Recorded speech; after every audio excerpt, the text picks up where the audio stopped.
Hey, and welcome to video number 3. In this specific video, you're going to learn things to avoid and things to be aware of in terms of Pinterest.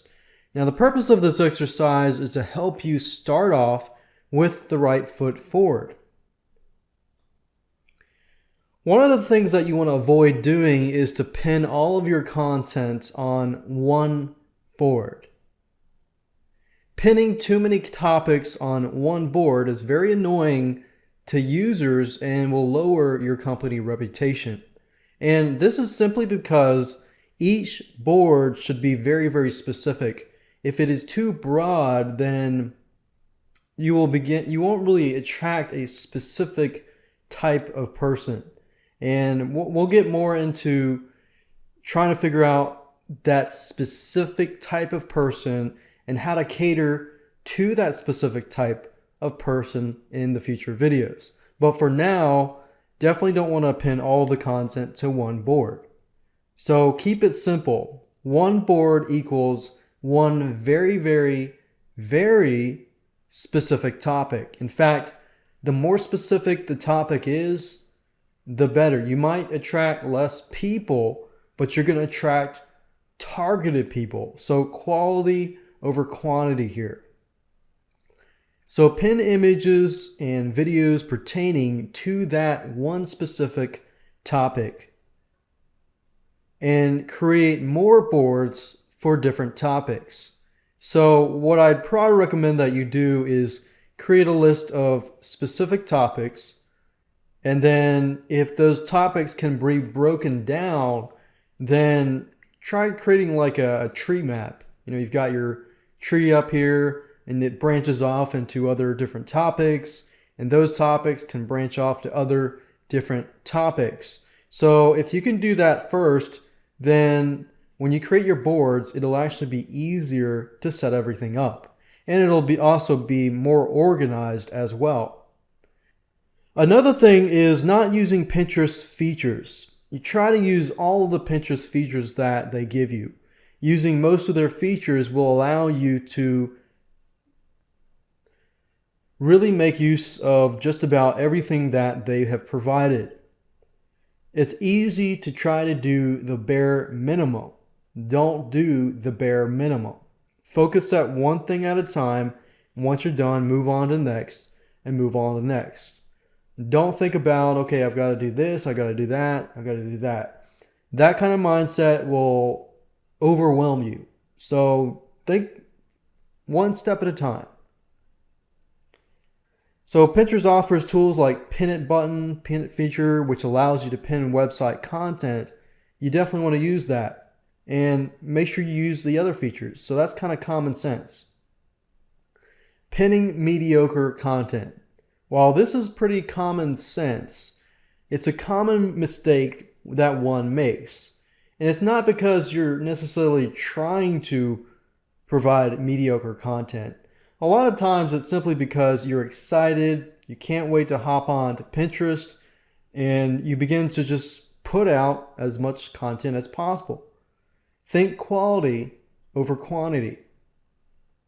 Because people are going to judge you by what you pin and what kind of board you create. One board is better than 10 mediocre boards, and 10 pins is better than 100 mediocre pins. Your reputation is on the line, so make sure you put out quality content. And if you can, create an account for only that one specific niche.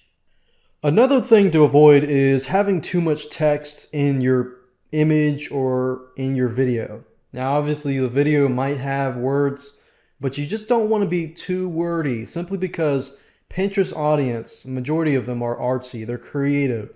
So they like crafts, they like hobbies, they like to find ways or to find shortcuts or household items, cool different ways. So Pinterest is very, very visual, if you've noticed. They're all about images and they're all about videos. So stick with images and videos. And within the images and videos, you might find, pictures with text on it, but don't be too wordy. Don't try to jam too much text into an image. Otherwise, it's just going to overwhelm people. People are going to see it and they're just going to think, okay, I don't really need to look on that. So try to avoid that. And kind of like how I talked about briefly, quit trying to sell directly. Just like any other social media site, you cannot sell directly on Pinterest. It's all about the fun experience. No one likes to be sold to, and that's a given. I'm sure you don't like to be sold to as well. But the way people sell to you on social media sites is about the experience. People get on there, for example, people get on Pinterest to learn, to have fun, to get away from their busy, stressful life, to find interesting things so that they can learn and feel inspired. So the formula is give first, capture the interest, and then sell later. If you can give first and capture interest second, you create a following of people who value your advice, they value what you put out, and the law of reciprocation is basically they will want to give back to you eventually, and you can sell to them later down the road, or they will do their research where they will eventually purchase something from you. Another thing is to avoid direct self-promotion. So the same goes for images and videos that you pin. The images and videos that you pin should not be images of your product, your videos about your product, promotional videos, and things like that. And try to avoid the buy this, buy that, fill in your email address type of stuff. They do not want that. Unless it's a video that's it can be viral video that's funny, that's inspiring, that makes them happy, makes them laugh, and so forth. If that's the type of video and your product is being indirectly promoted with these angles, then that would be okay. But just try to avoid self-promotion as much as possible. Think indirectly. We're not a salesman. We're not a car salesman either. We're not trying to say buy, buy, buy, buy. We are selling by doing it indirectly. Another thing, so that you're aware of Pinterest, did you know that if you're an affiliate for, let's say, Amazon, Pinterest actually embeds their affiliate code into your affiliate code? Now, some of you might be seeing that as commission theft or anything like that. Obviously, Pinterest owns Pinterest, so they can do anything they want. But this is not really a publicized thing. And this is something that's good to know, because if you do promote something on Amazon, you might want to either use a redirect or send them to a page that eventually redirects them. So that's just something to be aware of, because Pinterest partnered with a company called skimlinks.com. And they scan all of the links on their site and they embed their affiliate link into it. So in other words, they get the commission, not you. So if you do promote it, use a redirect or try to capture the leads first and then promote the affiliate products. So that's just something to think about and something that you should be aware of in terms of trying to promote affiliate products and so forth on Pinterest. Here are some things that you should do. You should become a thought leader, and you should try to inspire people through your boards. Because if you can inspire them, and I know I talk about this time and time again, but that's really how you sell.